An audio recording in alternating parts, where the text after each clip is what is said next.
So today I'm going to be working on my 1972 Chevy K20 pickup. Today I'm looking at the U-joints on it. I'll go over how to distinguish a U-joint that's going bad and a complete replacement of it also. Okay, so right now we're looking at the U-joint here. That's the joint itself right in here, between these knuckles for the drive shaft and on the pinion shafts there. So how you can tell that it's gone bad is if you take the drive shaft and actually just shake it. If you have any movement, it's gone out. But when you do this, you need to make sure you check all four directions of it. So I'm going up, down, side to side. Now side to side, I'm not having any movement here, but you can definitely even see the movement right here on the up, down. So you see for the actual disassembly here, all we have is there's four 7/16" hex head bolts on the top and on the bottom, and on the bottom side I already have that off. Just a little flap that comes over and sits right over top of this bearing cap here. Okay, so I can't get these bolts off because the drive shaft's in the way, but that's going to move as soon as we get that disconnected right here. So to get this off, what I'm going to do is I'm going to hit on it with a rubber mallet, and that should get this end pops loose out of here. And then what we do is we slide it forward back into the transfer case here, and that'll get it loosened up, give us enough room to get the whole drive shaft out. Okay, so I got the drive shaft out now, and you can see this is the U-joint in question, and just by taking this and rotating it around, I can feel grinding. It's like the needles aren't spinning how they should be. It's good most of the way around, but then you get to one spot and it's grinding right there for me. And that's how I know for sure that's shot. Alright, this is kind of tough to show with it actually done, so I already did it and I'm just going to show you about how I did it here. So what I did here is I took my pliers and I just crimped these two pieces together right here, like that. I was able to get enough room to get my screwdriver pried up in there, and it pops the clip right out. Alright, so I got both the clips off now. I want to get the U-joint out.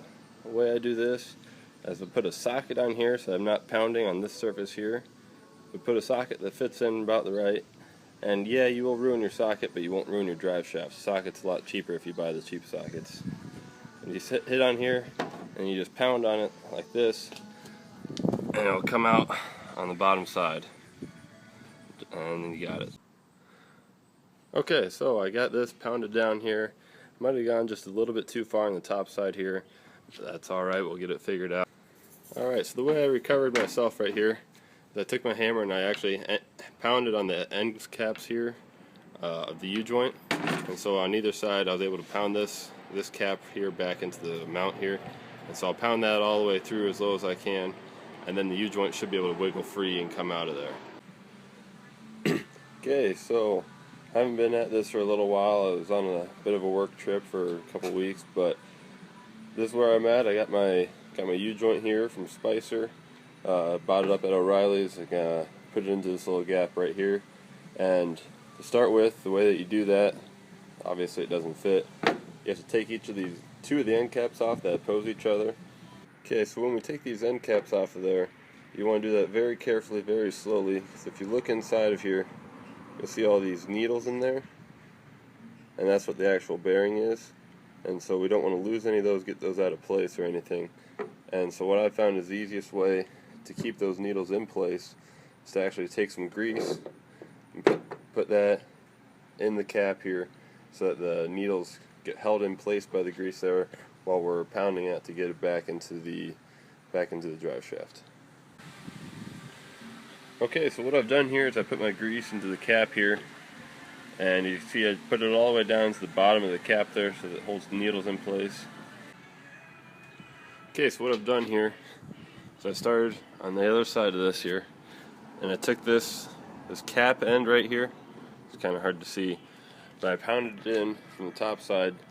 Not all the way, just most of the way. And then I was able to slide the U-joint into place right here.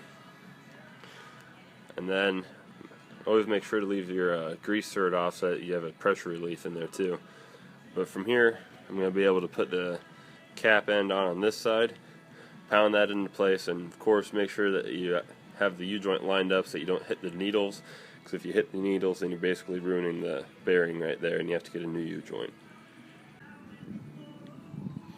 Okay, so I have the top cap in as well as the bottom. As you see, the bottom one still isn't all the way into place. This makes it a lot easier to put the snap ring in for the first one at least. And so I pounded this into place, and I noticed that there's some marks on here from somebody pounding on it before. That's generally not a good idea. You want to use a socket like this or something else to pound on so that you're not pounding on the cap here. Otherwise you can ruin your lip here where your snap ring needs to fit into. So I pounded this past the lip here so I can fit the snap ring right into place, lock it in, and it'll be good to go. Okay, so I got my snap rings in place here, both sides, you can see right there. Okay, now that I got my end caps in, what I want to do is reset the caps in here. When I try to turn this, it's tight. It's not free flowing like how it should be. In fact, that's not even moving hardly at all. So how you do that, you don't want to pound on these end caps, but you want to pound this down and that up. So you want this cap coming up as tight as it can against the snap ring. Same with this one against that snap ring. So like I said, you don't want to pound on these side end caps, but you can on the U-joint itself. So pound this down right there, flip it around, do the same thing on the other side. Alright, now that I pounded on that, this is free turning just like this. There's no obstructions, it doesn't catch anywhere. It's ready to go back on. Okay, so I got this mounted back into place. I don't have the bolts on yet. That'll go on right next.